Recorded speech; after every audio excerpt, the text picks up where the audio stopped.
कल शाम होते होते कांग्रेस ने लोकसभा चुनाव के लिए 43 उम्मीदवारों की दूसरी सूची का ऐलान कर दिया है। कांग्रेस की सूची में राजस्थान के 10 नामों का ऐलान किया गया, जिसमें बीकानेर से गोविंद राम मेघवाल, चूरू से राहुल कांसवा और अलवर से ललित यादव को टिकट दिया गया। इसके अलावा जोधपुर से करण सिंह और जालौर से वैभव गहलोत को टिकट दिया गया।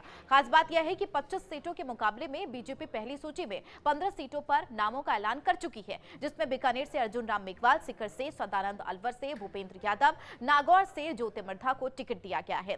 वहीं जोधपुर से गजेंद्र सिंह शेखावत, जालौर से लुम्बाराम चौधरी और कोटा से ओम बिड़ला को उतारा गया। लेकिन अभी के हिसाब से देखें तो जिन सीटों पर बीजेपी और कांग्रेस की टक्कर है वो 8 सीटें नजर आ रही है, जिनमें कांटे का मुकाबला देखने को मिल सकता है।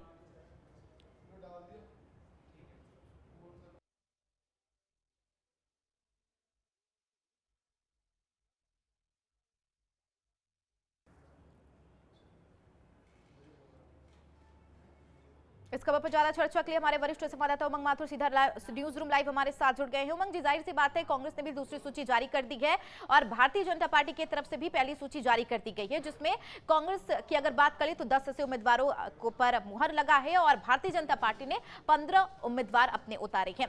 सीधे अगर बात कर ले कांटे की टक्कर, तो ऐसे 8 सीटें हैं जो कांटे की टक्कर बताया जा रहा है। ऐसी कौन कौन सी सीटें हैं जिस पर आप चर्चा करना चाहेंगे?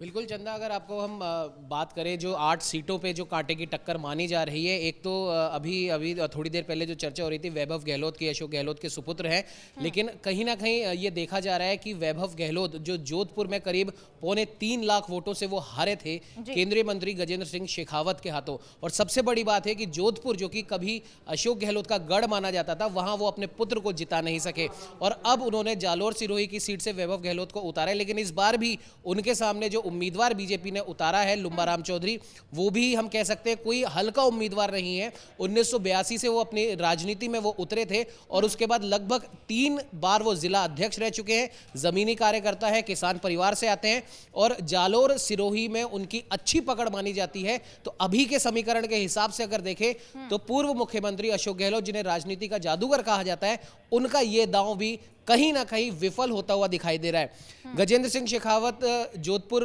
वाली अगर सीट की हम बात करें तो वहां से उदयलाल आंजना गजेंद्र सिंह शेखावत के सामने है। लेकिन उदयलाल आंजना का अगर हम पृष्ठभूमि अगर हम देखें तो पिछली गहलोत सरकार में जब पेपर लीक हुआ था, उस पेपर लीक मामले में भी उदयलाल आंजना का नाम आया था।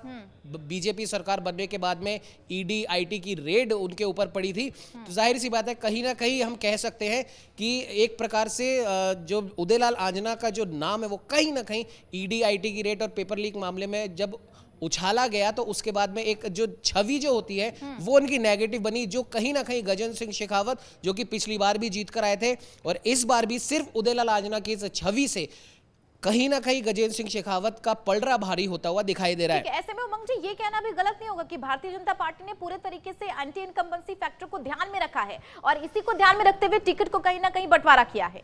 बिल्कुल चंदा, बिल्कुल सही बात है। और कहीं ना कहीं बीजेपी का जो दांव है, जो 15 सीटें जो उन्होंने जो जारी करी थी पहले, उसके एवज में जो कांग्रेस ने जो 10 सीटें जारी करी हैं और दोनों में जैसा कि हम बार बार कह रहे हैं कि 8 सीटों पर रोचक मुकाबला है। लेकिन इस समय के समीकरण के हिसाब से तो देखें रोचक मुकाबला यहां से नहीं दिखाई दे रहा है, क्योंकि कहीं ना कहीं बीजेपी क्लीन स्वीप करती हुई दिखाई दे रही है इन 8 सीटों पर।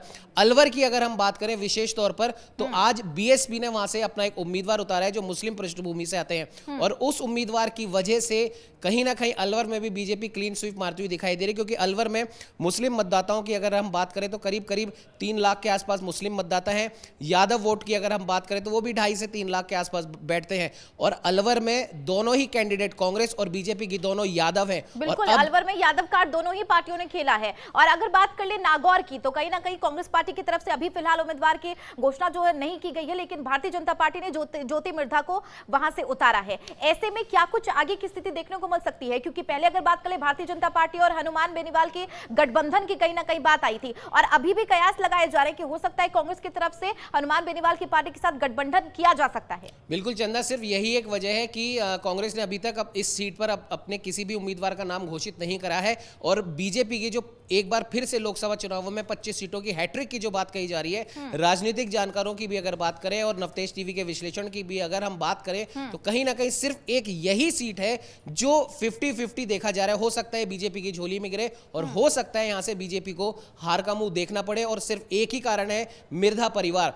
हनुमान बेनीवाल ने एक लंबा समय नागौर क्षेत्र को दिया है मिर्धा परिवार का वर्चस्व वहां से हटाने में, और कहीं ना कहीं हनुमान बेनीवाल की बीजेपी से खटास रही है और वो नहीं चाहेंगे कि मिर्धा परिवार का वर्चस्व एक बार फिर से उनके रहते हुए नागौर में वापस से बढ़े। तो सिर्फ एक ये सीट है जहां से हमें लगता है कि कहीं ना कहीं हो सकता है ये सीट या तो बीजेपी हार सकती है, या यहां पर एक रोचक मुकाबला जरूर देखा जा सकता है। अगर बात कर ले चूरू से राहुल कंसवा की नाराजगी, जिसके बाद वो कांग्रेस में शामिल हुए और कांग्रेस ने यहां पर मौके पे चौका मारा, उन्हें टिकट दिया गया। अब देवेंद्र झाझड़िया वर्सेस में है, किस तरीके से आगे क्या मुकाबला देखा जा सकता है? चंदा, एक यहां पर एक विशेष बात ये हम बता सकते हैं हमारे दर्शकों को भी कि विधानसभा चुनाव और लोकसभा चुनाव दोनों में ही समीकरण अलग अलग होते हैं। विधानसभा चुनाव में राज्य में क्या कुछ स्थिति है, जो भी पार्टी राजनीति के केंद्र में होती है, राज्य में उसने क्या कुछ काम करे हैं या कर रही है, और जो पार्टी नहीं है, जो विपक्ष में है, उसने पूर्व में क्या कुछ काम करे थे और आगे वो किस प्रकार से राज्य सरकार को चुनौती दे रही है। पीयूष गोयल हो गए, नितिन गडकरी हो गए, अनुराग सिंह ठाकुर हो गए। उत्तराखंड की अगर हम विशेष तौर पर बात करें तो अनिल बलूनी को गढ़वाल से उतारा गया है। और याद कीजिए वो समय जब उत्तराखंड के अंदर 3 मुख्यमंत्री बने थे। त्रिवेंद्र सिंह रावत पहले मुख्यमंत्री थे, उन्हें इस बार फिर से हरिद्वार से मौका दिया गया है उत्तराखंड के अंदर। और अगर हम बात करें तेलंगाना से तो सईदा रेड्डी हो गई, एक और मुस्लिम चेहरा जो कि बार बार बीजेपी के ऊपर ये आरोप लगते रहे हैं कि बीजेपी मुस्लिम चेहरे को टिकट नहीं देती है। पहली सूची में भी बीजेपी ने एक मुस्लिम चेहरे को टिकट दिया था, और इस सूची में भी जो 72 लोगों की आई है तेलंगाना से, उन्होंने सईदा रेड्डी हैं उनको टिकट दिया गया है। और महाराष्ट्र की जैसे कि आप बात कर रहे हैं नितिन गडकरी, वाकई में एक बहुत बड़ा नाम है, और पूरे देश में हम कह सकते हैं नितिन गडकरी के पास में जब से सड़क परिवहन विभाग आया है, उन्होंने पूरे देश में सड़कों का, हाईवेज का और जो पुलिया जो होती हैं बड़ी बड़ी जो होती हैं, उनका एक जाल सा बिछा दिया है। इस वजह से नितिन गडकरी अपने आप में काफी लोकप्रिय हो चुके हैं। और सबसे बड़ी बात, खबरों में वो ज्यादातर बने नहीं रहते हैं, लेकिन अपने काम से वो लगातार लोगों के बीच में चर्चाओं का विषय जरूर रहते हैं। और मध्य प्रदेश की अगर हम बात करें तो डॉक्टर भारती पारथी है, विवेक बंटी साहू है, अनिल फिरोजिया है, श्रीमती सावित्री ठाकुर है, शंकर लालवानी है। कई ऐसे नाम हैं जो वाकई में हम कह सकते हैं कि लोकप्रिय, और कई युवा चेहरे हैं, महिलाओं को इसके अंदर टिकट दिया गया है। एक बार फिर से हम याद दिला दें, नारी शक्ति वंदन विधेयक के समय में प्रधानमंत्री नरेंद्र मोदी ने, गृह मंत्री अमित शाह ने एक तरीके से प्रचार किया था 33% नारियों को आरक्षण देने का या फिर उनको बढ़ाने का। तो कहीं ना कहीं पहली और दूसरी सूची के हिसाब से अगर हम बात करें तो नारियों को इसमें सबसे हम कह सकते हैं उचित स्थान दिया गया है, और कई बड़े नामों की घोषणा भी होनी बाकी है। राजस्थान के परिप्रेक्ष्य में अगर हम बात करें तो 10 सीटें यहां पर बच रही हैं, और कयास ये लगाए जा रहे हैं कि इन 10 सीटों में क्या कुछ नाम राजस्थान से आएंगे। कह सकते हैं कि भारतीय जनता पार्टी की तरफ से जो वादे किए जाते हैं वो स्थिति देखने को भी मिलती है और वो पूरे भी किए जाते हैं। बहुत शुक्रिया उमंग जी इस खबर पर लगातार जानकारी साझा करने के लिए। बहरहाल सबसे बड़ी बात आपको बता दें कि कांग्रेस के बाद जो है अब भारतीय जनता पार्टी ने भी दूसरी सूची जारी कर दी है।